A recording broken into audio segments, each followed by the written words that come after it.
What's up, Sprout the Puck fans? Sanders here, and as you know, Nikki currently is recovering from her back pain, but hopefully in the next few weeks she'll be able to go out again, go to watch parties, go to games, go to practice.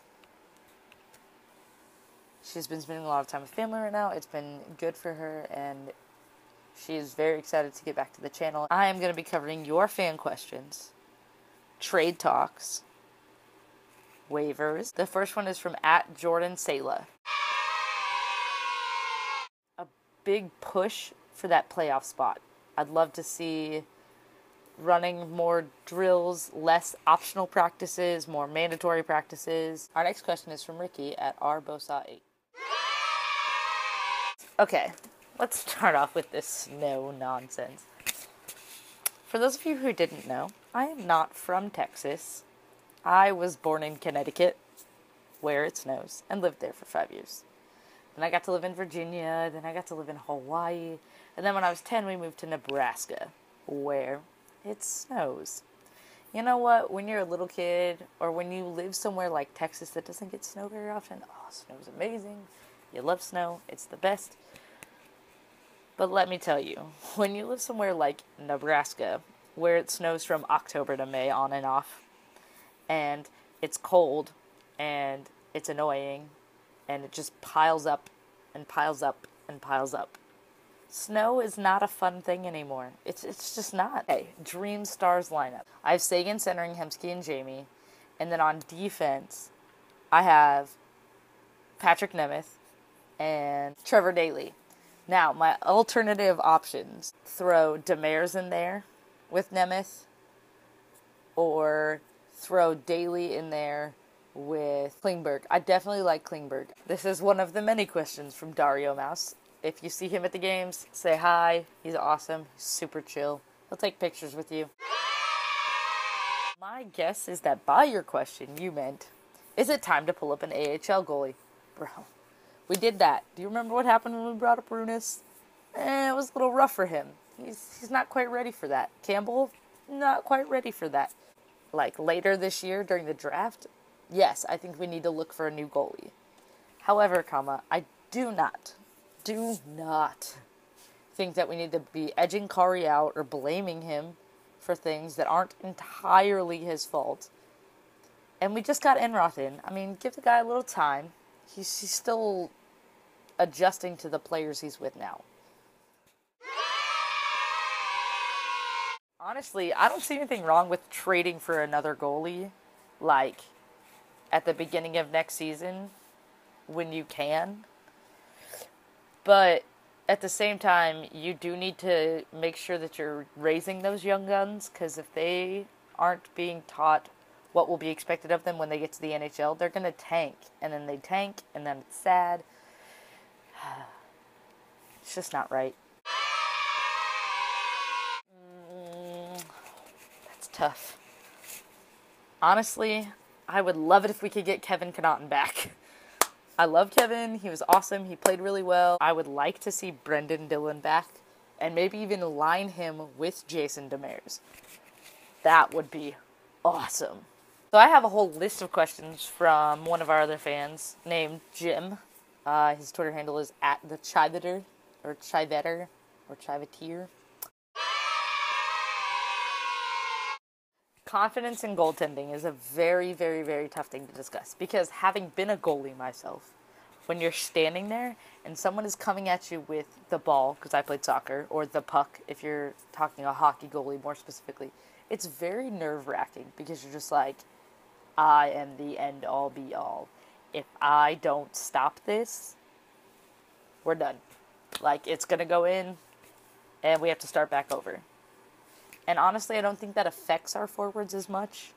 But at the same time, being in the forwards position, when the other team gets a goal, it's like, oh, not again. Like, dang it, what did I do wrong? How can I fix this? Because you have to realize that as a forward, they had to get past you, and the other two forwards, and the defenseman, to get to your goalie. I don't understand pulling the goalie. I mean, I get it, but I don't understand why we're still doing it when every time we do it, they just get empty net goals. or it doesn't help us win. Why not take out a defenseman and put in a forward who knows how to play defense properly? Maybe that's just my opinion. Maybe that's a dumb opinion. But I think it's a better technique than pulling our goalie, who we need there to stop the puck. It's like any other sport you play. It's like anything else you do. When things don't go right, you start to get, like, nervous. You start questioning yourself, questioning what's going on. And you're just like, am I doing this wrong? Am I doing that wrong? Where did I screw up? What can I fix?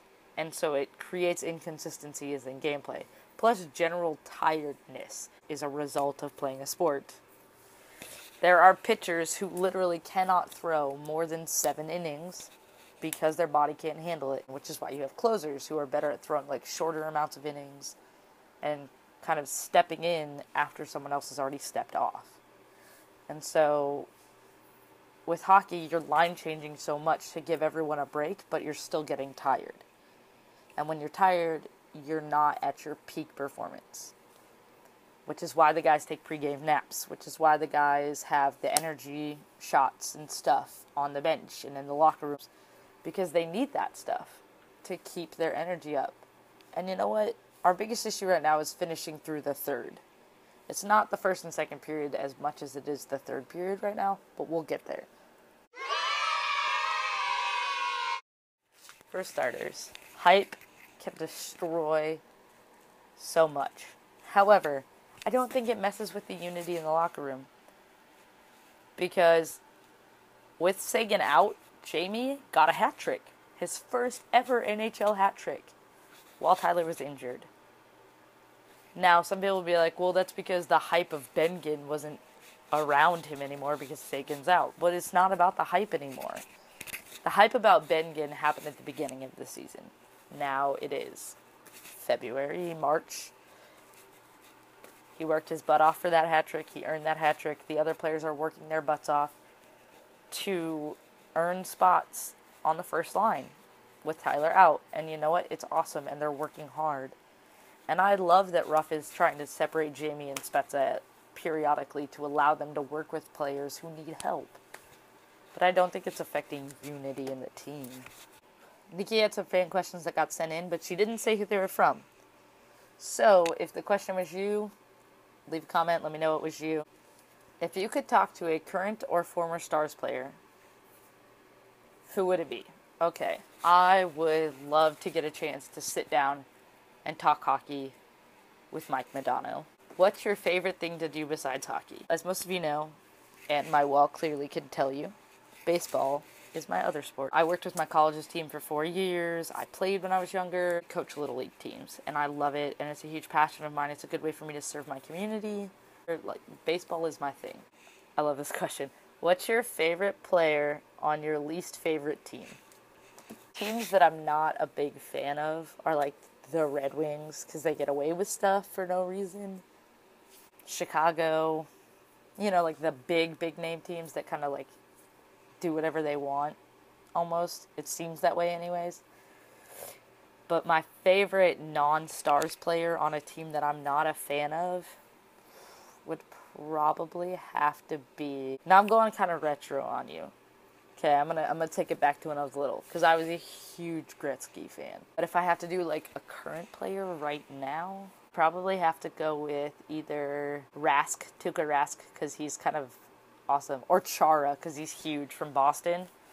Chara is just like big old dude, and it makes me laugh because Chara's hockey stick from toe to handle is absolutely the biggest hockey stick you can use in the NHL. And Alex Hemsky has the smallest hockey stick you're legally allowed to use. And when they played, it was hilarious. What's my favorite color? I have a lot of blue stuff, so probably blue. Okay, so let's talk trades and waivers. Trade we haven't talked about yet. Jonas Enroth for Anders Lindbach. A lot of people were kind of shocked by this. I personally kind of saw it coming because Anders has had a rough go of it here in Dallas. And I think it was for the best. Now, Enroth needs to get more comfortable with the other guys, especially with the D. Our defense needs to quit screening our goalies. Maybe make him into a good starting goalie for next season. Calgary took Schlemko from Dallas. Schlemko is gone. He plays for the Flames now. Sad day.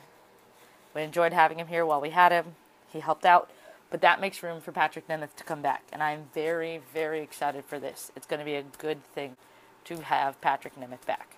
It's going to mean a lot of good things for this team, hopefully coming up in the push for the playoffs. Now, if we get at least 7 more points, we can kind of push for a bottom-of-the-line playoff spot.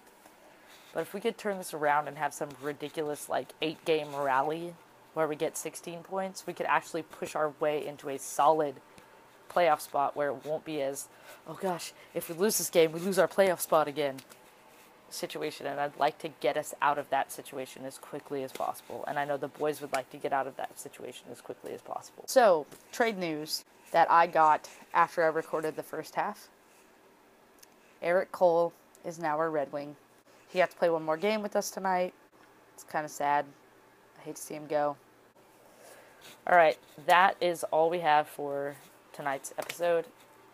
I hope you guys had a good weekend. I'm sick of losing. We're 1-7 since Sagan went out. Roos better beat the snot out of Kulikov if Florida even lets him play us when we go to Florida.